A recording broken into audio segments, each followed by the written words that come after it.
As mulheres negras têm tido cada vez mais destaque na luta contra o racismo.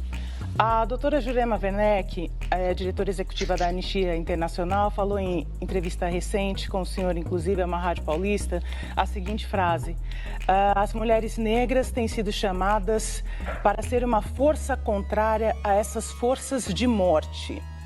E nessa discussão de raça e gênero, eu pergunto a sua opinião sobre quais razões trouxeram as mulheres negras para este lugar de destaque, e eu diria de liderança, nesse momento, no enfrentamento das questões raciais aqui no Brasil.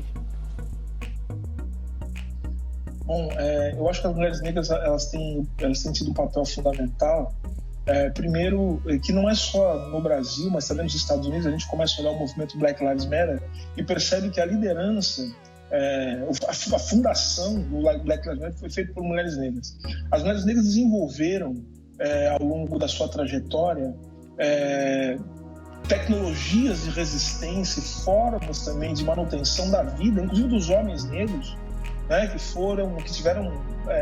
que tiveram a sua vida destroçada, né, por uma série de circunstâncias históricas, como a escravidão, por exemplo, e tudo que dela decorreu.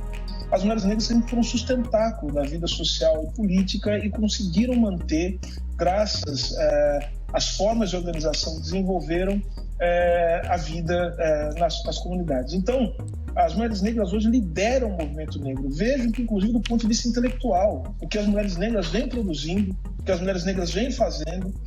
E uma coisa que eu sempre costumo dizer, é impossível pensar a dimensão da luta antirracista se não houver também uma luta pela igualdade de gênero. Isso é fundamental, isso é absolutamente central.